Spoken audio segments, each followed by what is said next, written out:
Pre-flight inspections help us fly with safety and confidence.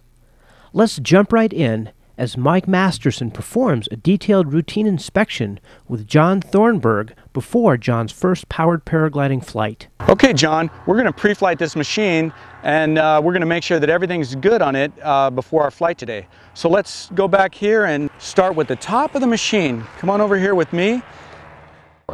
This particular one is a 14 horsepower engine, and it has only 4 bolts. They hold it on real well. So you have to order the prop, the difference with 6 or 4. Yes, each prop is specific to each motor unit. This propeller could not work on my tandem unit because this has a certain pitch and length that's designed for this engine. If you were to put my tandem propeller on this, for one thing, these holes wouldn't work.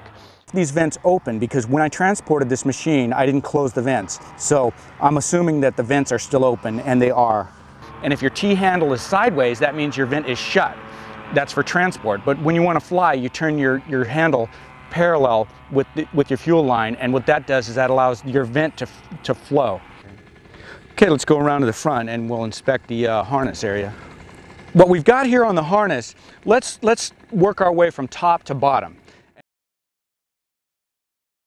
Part of glider training is learning the names of all the various parts.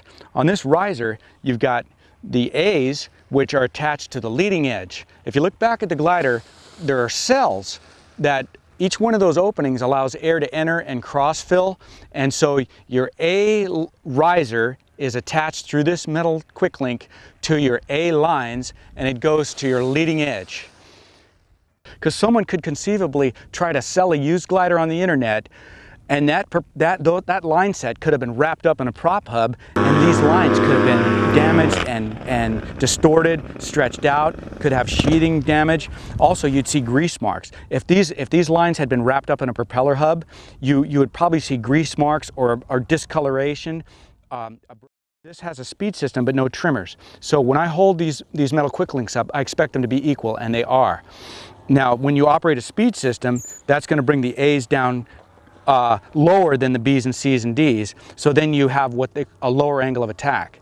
So in this case, let's look at this one. Okay, let's go around and examine the cells of the glider and placards and warning labels and things like that. Looking for the condition of the fabric, and we're also, as long as we're back here, there's a suspect glider. Once again, something that you bought off the internet and you don't know how it was treated before. You'd want to check the integrity of every attachment point.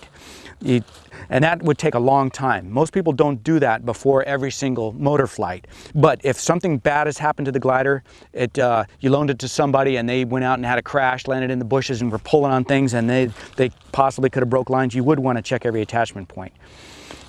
So these attachment points look good. Your eyes will get faster as you learn more of this stuff. You'll be able to scan the glider quickly for any problems. If you saw a loose... Now we're working our way down to the placard. The placard contains information about the glider manufacturer and the weight range and the DHV or DULV rating. This placard to see how this wing is rated, if it's got a DHV rating. This glider is a DHV 1, and the DHV rating tells you the passive safety of the glider. And this being a DHV 1 glider, it tells you that this glider will spontaneously open back up without you doing anything to the brakes before it turns more than 90 degrees of flight path. Now, higher DHV ratings, some gliders are rated DHV 1-2. That glider is going to be a little bit more demanding to fly. It won't recover as quickly from a collapse as a DHV 1 glider. Now, as you go higher on the DHV, a DHV 2 glider is somewhat more demanding, and actually on this machine here, we've attached a radio to it, and we check to make sure that our radio is, I've put a safety, as well as pilot items. This provides us confidence in our aircraft and a higher level of safety while flying.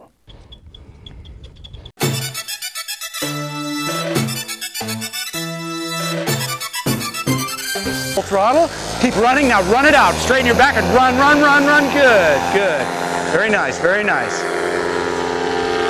Okay, go ahead and climb out, and we'll wait to have you get in your seat until you get a little bit higher. Go ahead and fly down the coastline. Once you get on the edge of the water, make a right turn and fly down the coastline.